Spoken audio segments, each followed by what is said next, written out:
What's more American than apple pie, country music, and Sweden?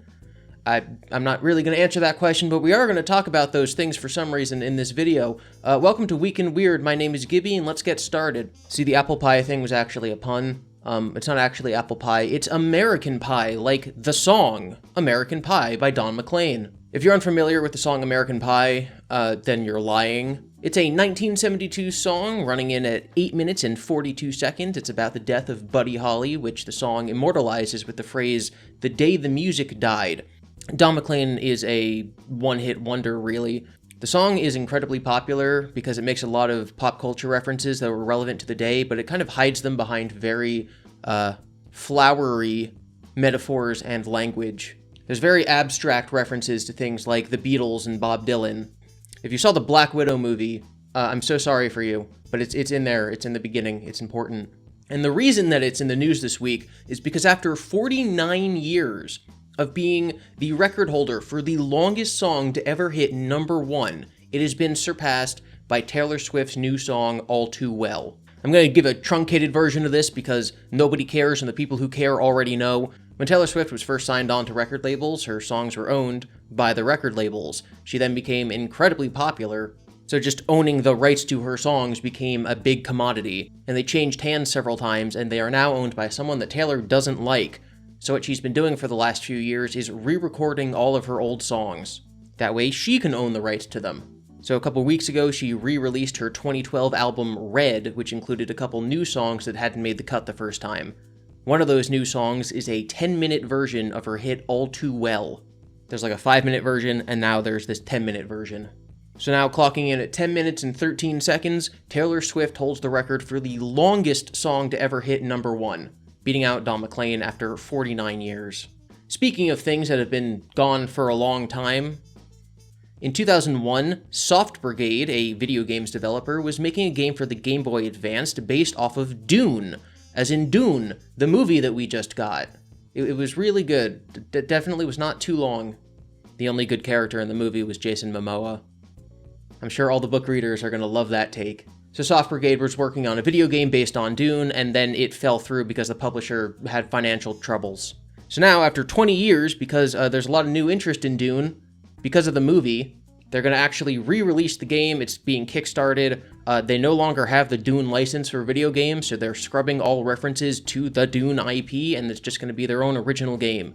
But if you want to play a game that was supposed to come out 20 years ago for the Game Boy Advance, but you want to pay a lot of money and also it's not actually based on Dune, then you can do that too. It's called Elland, The Crystal Wars, and you can just Google that, and maybe you can help their Kickstarter. That would be a great way to say thanks this Thanksgiving. It was Thanksgiving this week. So we're actually going to travel back in time. We're going to go to 2016 when this story virally hit the internet. Grandmother's accidental Thanksgiving text to random teen leads to heartwarming viral story. This article's from November 17th, 2016. The story goes that Wanda Dench was trying to text her grandson, who had changed his phone number, and so the text actually went through to a completely random teenager named Jamal Hinton.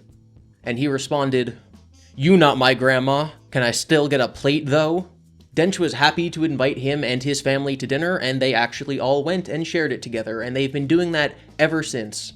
Unfortunately, in 2020, Wanda's husband passed away due to a battle with COVID-19, but Jamal went anyway, and they talked about how it was a really good experience for her to still have someone to spend Thanksgiving with. So this year, 2021, is the 6th anniversary of the two families spending Thanksgiving together, and so we have this amazing article. Young man who is accidentally invited to grandma's Thanksgiving as a teen celebrates 6th year of dinner together. And we have the picture of them from 2016 and the picture of them from now. It's just a beautiful, heartwarming story that comes around every year at this time because they've been doing it for 6 years, and it's beautiful. It really gets you into the spirit of what Thanksgiving is all about. So Black Friday also happened this weekend. This video is not sponsored at all, but I did want to tell you about a deal that's going on the website Rakuten. Rakuten is kind of like Honey, where they apply coupons when you're checking out as long as you have their plugin or their app on your phone. They get a kickback from the company because they sent you, quote-unquote, to the website, even if you were already going to do it anyway. And then you get a smaller kickback from them. So you're saving money just by using them, and that's how the scheme works. Well, right now they're doing a sign-up bonus. So if you sign up using someone else's referral link and then you spend $40 by using their website, then both you and them get $40.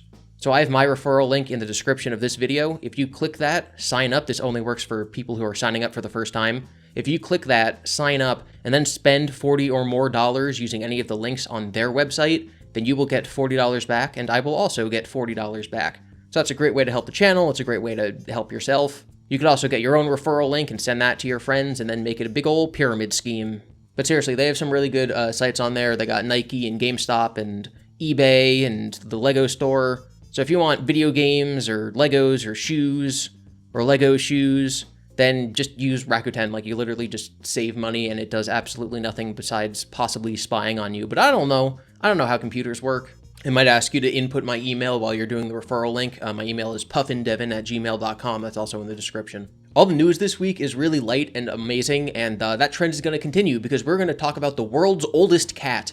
An Oregon cat might soon have a Guinness World Records title after his owners discovered he is 2 years older than the current feline recognized as the world's oldest living cat. That's right, Sam is currently 26 years old. Guinness lists the oldest cat ever as Cream Puff, a Texas cat who lived to be 38 years and 3 days old. But Sam would be the oldest living cat at 26. So if you have an old cat, maybe it's older than this one, and you can be in a book too. I don't know. I had a story about dogs last week, so I figured we gotta do a story about cats this week.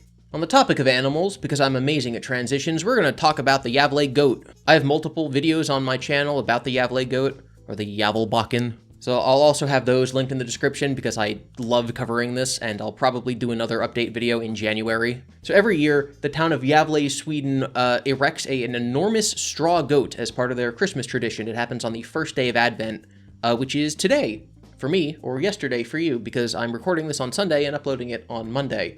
So they erect this 30 to 40 foot tall straw goat on their town square, and it's just part of their big old Christmas tradition.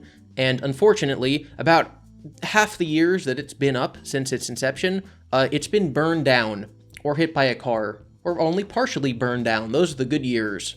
Again, I have a whole video about it. It's an amazing story. This is like one of the top 5 stories I love telling whenever anyone asks me to give them interesting facts that I've learned. Is the goat gonna burn down this year? I don't know. I'll tell you in January when it comes down. Or I'll tell you earlier than January if it burns down.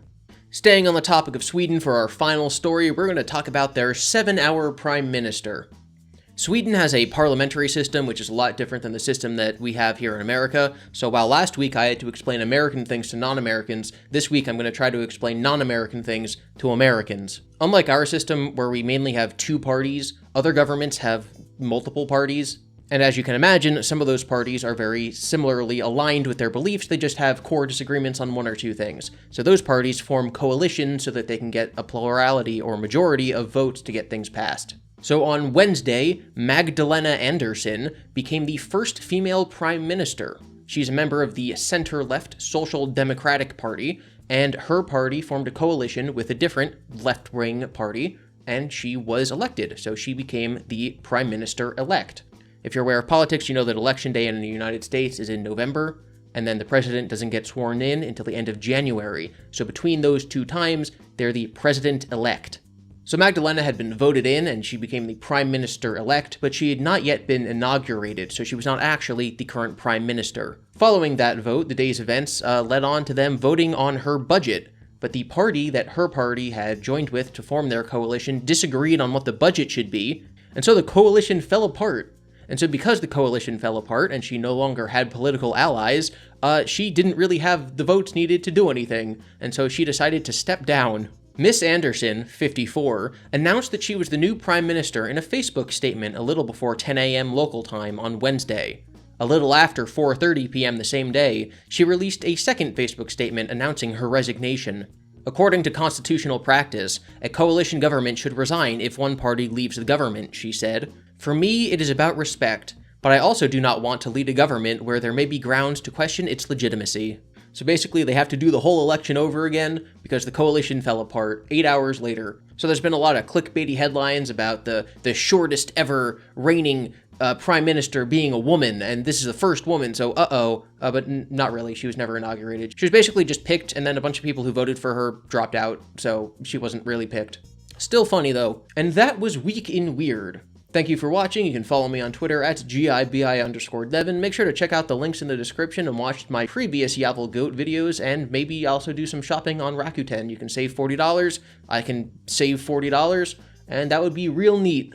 I'll also have my monthly Chris Chan update for the month of November coming out soon, and I have a special project that's coming out in December that I've been working on, so you should look forward to that. Thank you for watching. What's more American than apple pie? Sweden?